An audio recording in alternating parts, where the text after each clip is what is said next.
Hey everybody. Today we're going to talk about why your best financial decisions are oftentimes followed by some of your worst. Welcome to Wisdom and Wealth, where we talk about the human side of money. Join us as we dive beyond the numbers, unpacking the psychology of money to equip you with the tools you need to be wise in wealth.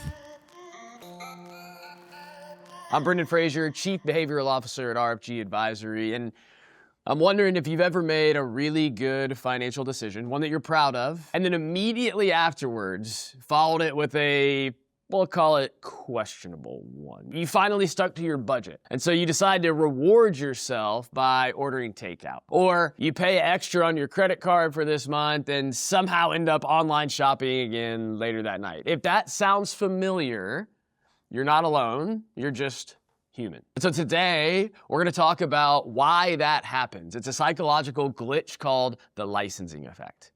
And once you see it, you can't unsee it. But that's the good news, and it's going to help you moving forward. So what is the licensing effect? Here's a simple definition. The licensing effect happens when doing something good gives you unconscious permission to do something bad, especially in areas that require self-control. It's why you work out, and after your workout, you feel like you've earned the chance to eat the entire pizza that you are devouring later that night.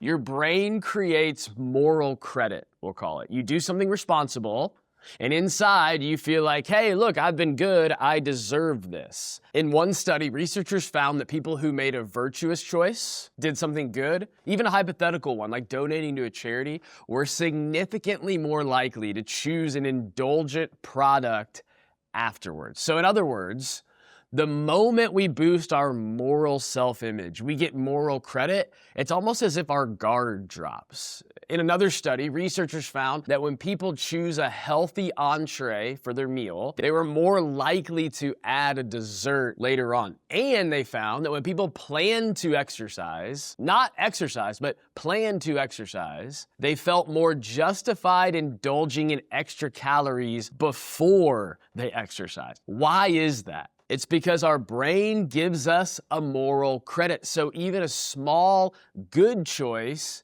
feels big, feels huge, and it gives us permission to indulge, and that indulgent feels justified. Let me introduce you to a friend of mine that we'll call Amy. Amy's 38.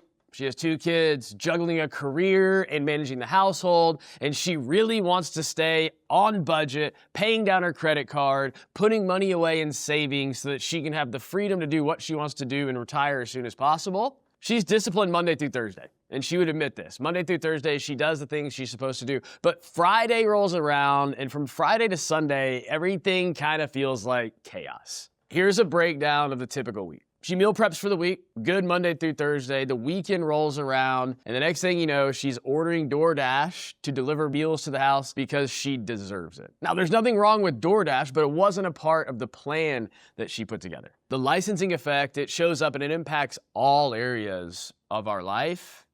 But why does it tend to show up so powerfully when it comes to money? Well, first, money is emotional and it's multidimensional. It's tied to stress, reward, identity, comfort, comparison, as those of you know who have been watching the Wisdom and Wealth series for a long time now. And when that's the case, that's a perfect recipe for justification. When emotion's involved, justification becomes much easier. Secondly, we have a tendency to exaggerate the size of our financial wins. So let's say, for example, you skip your $5 morning latte for the first time in a while. That feels like a pretty massive victory. In fact, you can't even remember the last time you went a morning without your latte. That can feel like a big win, and it is, but then you go to lunch and you buy lunch for $20 afterwards, and because you've skipped your latte, that feels like a little bit more balanced. It feels like you can justify it. Third thing, financial goals are long-term. We've talked about this before, we'll talk about it again, but there's a gap between our current self and our future self, and when it comes to financial goals, most of the things that we're trying to accomplish are way off in the future. We're trying to accomplish them for our future self, and our future self is pretty abstract. It's hard to get motivated to do things for something that's 5, 10, or 20 years in the future.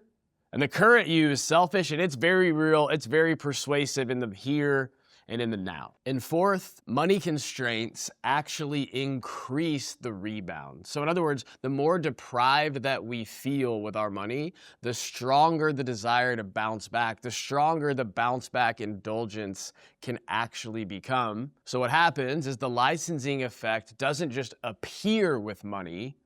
Money can actually amplify the licensing effect. It can actually increase the bounce back indulgence and rebound. So here's the loop that you've probably lived 100 times when it comes to the licensing effect in your money. First, you do something financially good. You make a good financial decision. Right after that, you feel proud. You get the moral credit that we referred to earlier. And what happens next, as you know, is you then grant yourself permission. You did something good. You deserve something bad. So the next thing you know, you're indulging. You indulge. You start feeling guilty. Everything resets, but then you repeat the same thing over and over and over again. And if you don't recognize this loop, if you're not aware of it, then you're gonna stay in it. But once you see it, once you recognize it and you know it's happening, you can interrupt it and change it forever. So let's talk about how to do that. Here are 3 impactful strategies to break the loop. Not with more willpower, not with more budgeting rules, just 3 simple shifts that make a big difference to break the licensing effect and the loop that you find yourself in. Number 1 is pre-commit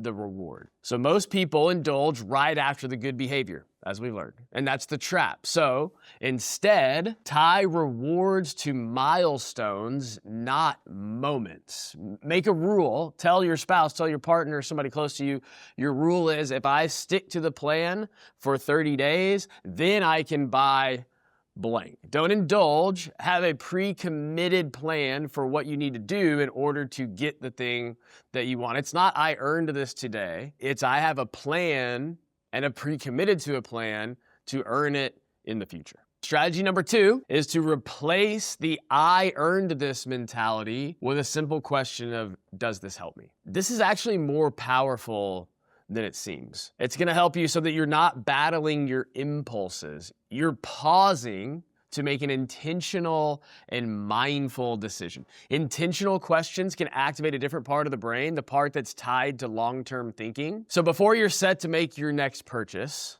ask yourself, does this purchase bring me closer to my financial goals? And then there's strategy number 3. Create a plan for guilt-free fun. This one's pretty simple, but every month, every paycheck, you pre-allocate a budget that's designed for indulgence. It gives you the ability to spend the money on whatever you want to spend it on. But you're not wasteful, it's not impulsive, it's still intentional, and that's the point. So if you found yourself following up your good financial decisions with detrimental ones, you're not alone.